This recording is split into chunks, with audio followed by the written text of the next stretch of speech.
एक तरफ इंडिया दुनिया की फोर्थ लार्जेस्ट इकोनॉमी बनने का सेलिब्रेशन कर रहा है और दूसरी तरफ इंडियन रुपी की वैल्यू लगातार गिर रही है।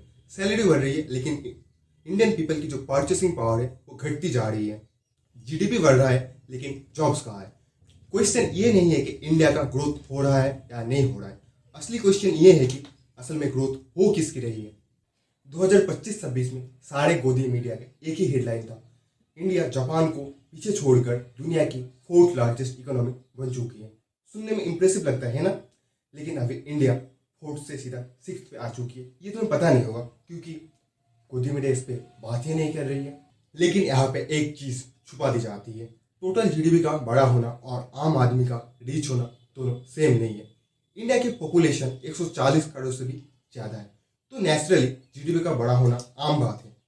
लेकिन अगर हम इंडिया के जीडीपी को इंडिया के पॉपुलेशन से डिवाइड करें तो इंडिया अभी भी पर कैपिटा इनकम में बहुत नीचे है। मतलब एवरेज इंडियन की जो इनकम है वो एवरेज चाइनीज या जापानीज लोगों से बहुत कम है।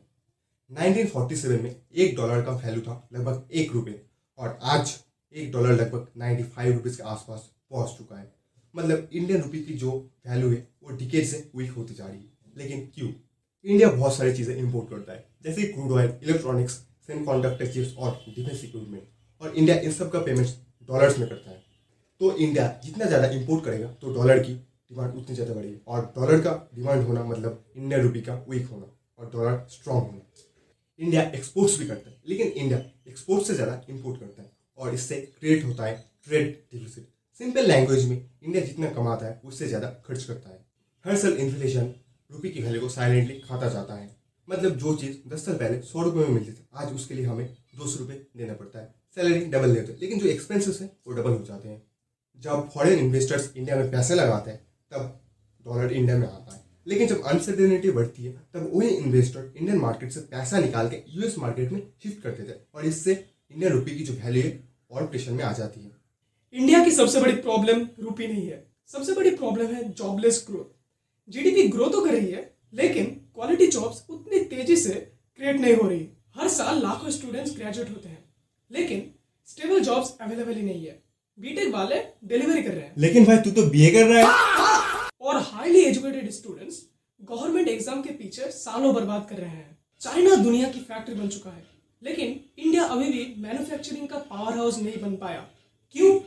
Complex laws, slow bureaucracy, infrastructure gaps and policy inconsistency. India में वेल्थ कॉन्सेंट्रेशन रैपिडली इंक्रीज हो रहा है और एक स्मॉल परसेंटेज लोगों के पास इंडिया का अप्रोक्स 90% वेल्थ है, जबकि करोड़ों लोग बेसिक सर्वाइवल के लिए स्ट्रगल में है। और ये सिर्फ इमोशनल आर्गुमेंट नहीं है, इकोनॉमिक इनइक्वालिटी है और ये इकोनॉमिक इनइक्वालिटी डायरेक्टली ग्रोथ को डैमेज करता है। Governments usually GDP number highlight करता है और ऑपोजिशन फेलियर्स हाईलाइट करते हैं, और जो गोदी मीडिया है वो नेशनलिज्म बेच ही रहा है।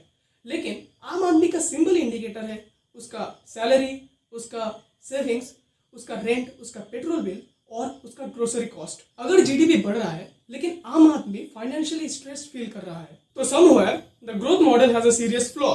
इंडिया की इकोनॉमी होपलेस नहीं, लेकिन कॉस्मेटिक नेशनलिज्म से इकोनॉमी स्ट्रांग नहीं होती। स्ट्रांग इकोनॉमी बिल्ड होती है डिफिकल्ट रिफॉर्म से।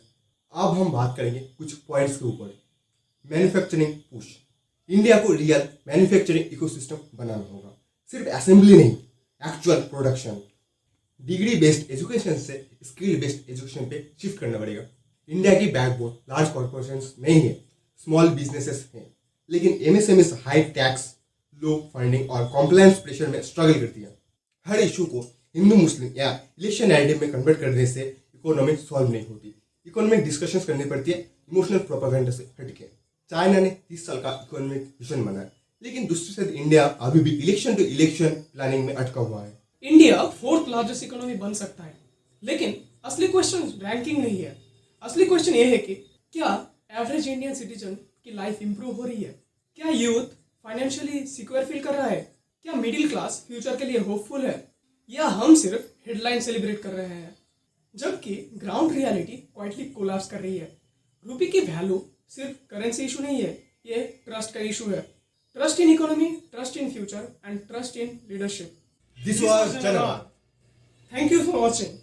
अगर तुमको ये वीडियो थोड़ी सी भी इंफॉर्मेटिव लगी तो चैनल को सब्सक्राइब करना मत भूलना और इस वीडियो को लाइक करना ज़रूर।